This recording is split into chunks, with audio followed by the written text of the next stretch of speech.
to video number 3 of the Dynamic Dozen.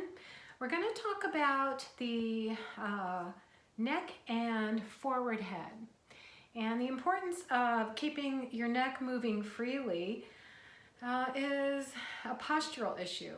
We want to be able to keep the spine in good alignment so that you don't risk jutting forward with your chin, leading with your chin, which then causes the back of the neck to flatten out and the shoulders to round forward, and your pectoralis muscles get really short and tight, and your muscle back between the shoulder blades, the rhomboid muscle, gets really long and stretched out. So we work really hard in our yoga practice to draw those shoulder blades toward each other, lift up through the heart, and keep the back of the neck long. So we're going to be doing some exercises to create length and mobility in the neck and doing some forward head mitigation exercises, okay? So let's just get started with a nice slow no, and keeping your chin parallel to the earth. You want to make sure those shoulders are soft, not up around your ears, so soften them back and down. And just gently begin to turn your head side to side. Now in doing this, you might hear some little Rice Krispie popping sounds. That's more than likely the fascia beginning to release, that covering over the skin. Next time you find your head over your left shoulder, just stay there for a moment and let your eyes continue to roam over your left shoulder, and let your neck follow your eyes. And you may get a little bit more rotation, and just turn and see what you can see. Take a nice breath in and exhale. And your next breath in, bring your eyes back to neutral and your head back to center. And on your exhalation, turn your head over your right shoulder. Turn and see what you can see, and then let the eyes continue to roam past over that shoulder so you can invite the neck to just follow along with it. And you may get some more movement from your neck. Don't strain, everything should be easy and fluid. Then bring the eyes back to center and the head back to center. Nice. And we're going to do another thing that helps get a little bit more movement in the neck. So if you take your right hand to your right temple and turn your head just a little bit to the right, we're going to press our head into our hand and our hand into our head, creating some resistance in the neck muscles. And then take a full breath in, keep pressing the head into the hand into the head. And when I tell you to exhale, I want you to release your hand and allow the head to float over the neck. And it's almost a little miracle how it lets the head just gently float over that shoulder. And then let's go to the other side. So press your left fingertips into your temple, the side of your head, and your head presses into your fingertips. Turn your head just a little bit diagonally to that left. Keep pressing head into hand, hand into head. When I cue you to take a full breath in and exhale, I want you to release the hand and let the head to float. So take a big breath in.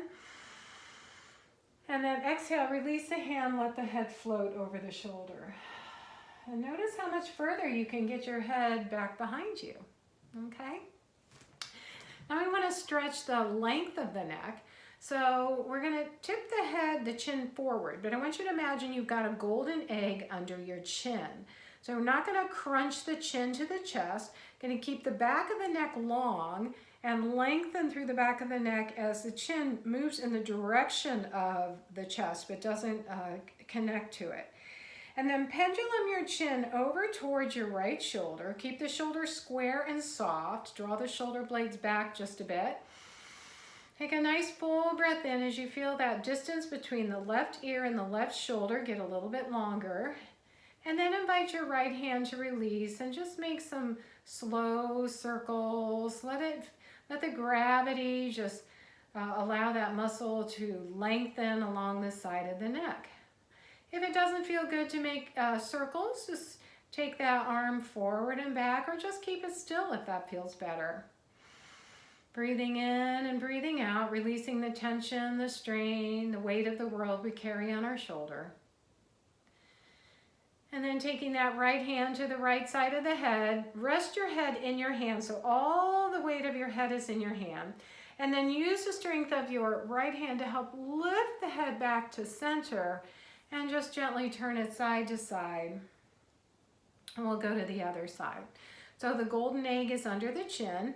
Lower the chin in the direction of the chest, lengthening through the back of the neck.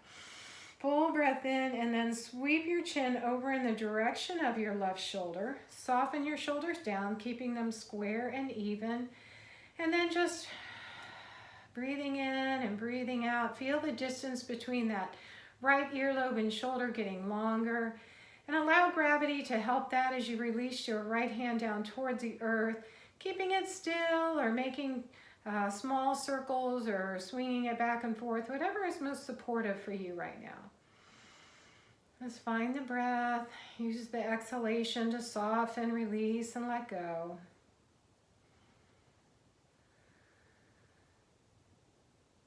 And taking your left hand to the left side of your head, rest the whole weight of your head in your hand and use the strength of your hand to lift the head back up to neutral. And then just gently turn the head side to side, a little bit of bobblehead. Okay. All right, so now we want to strengthen the front and back of the neck. The back of the neck are extensors and the front of the neck are the deep flexors. So we're going to start by trying to strengthen the back of the neck to help to mitigate this forward head. Okay, so the first thing we're going to do is to place the fingertips behind the neck, behind the head, not behind the neck, behind the head, on that occipital ridge of the head. So press the fingertips into the head, take your elbows back as far as they're open to going, and then press your head into your hand and your hand into your head. Keep pressing your head back, using your hands to resist, holding it for as long as it's comfortable for you, up to 20 seconds if that's possible. Take a nice breath in and then release that. And you'll feel a sensation in the back of your neck. Oh yeah, those muscles were really working. Now another way to strengthen those neck extensors is to do a standing posture. So you're going to need a block, or if your head's a little sensitive, you may want to use a pillow. Either is fine. I'm going to demonstrate with a block. We're going to stand up against the wall and place the block on the back of the head near the occipital ridge, not on the neck, not on the cervical spine. So placing the block behind the head, walk at least a foot away from the wall. The further you walk from the wall, the more of a back bend this will be. Roll your shoulders up and then soften them back and down, drawing the shoulder blades toward each other. Reach the fingertips towards the earth as the palms face open.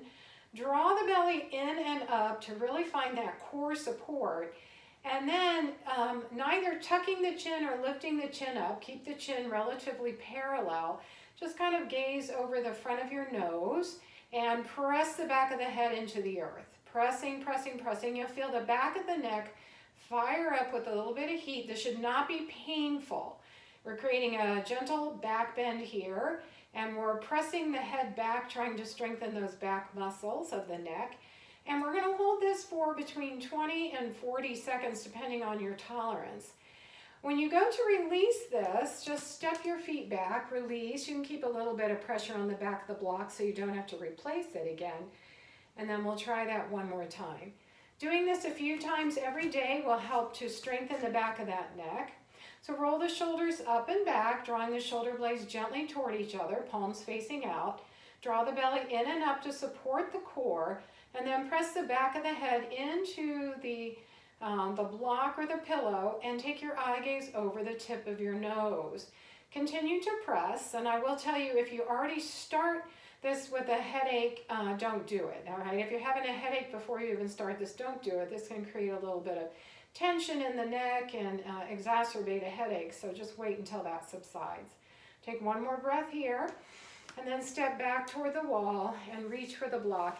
And notice how you kind of want to just hinge forward a little bit. Your head just automatically wants to come forward. All right? Okay, so another way then to strengthen the front of the neck is to, and I'm going to sit down again, show you this. is what's required in these deep neck flexor muscles is when you're nodding your head, you may feel these different muscles in the front of the neck tense up. All right, so we want to take a gentle little nod of the head as we press the fingers into the front of the head and try to resist the nodding. So you're trying to nod while at the same time the fingers are lifting in and up. You're trying to nod the chin just a tiny bit, and you'll feel the heat build up in the front of the neck. Again, trying to hold this for about 20 seconds and not doing this if you have a headache. And then release that. And you'll really feel that heat build up in the front of the neck. And we'll try that one more time. So fingertips on the forehead, roll the shoulders back just a little gentle nod of the head, not a tuck of the chin, it's just a nod of the head. As it's nodding down, your fingers are pressing in and up to resist that nodding ability, and that's going to help strengthen those deep flexor muscles. So press, press, press, take another breath in. And release that, and you can really feel all that work going on in your neck. So take it easy with these. Be gentle. If you have pain, back off. Really work on trying to work on your posture, keeping the sides of the throat pressed back just a bit so that your head is balanced over your shoulders. Shoulders are over hips, hips are over knees, knees are over feet. And that will help to reduce your risk of fall. If you're forward like this, that increases that risk. So continuing to be mindful of your posture will really help to reduce that risk of fall. All right? So be mindful, be careful, and go easy.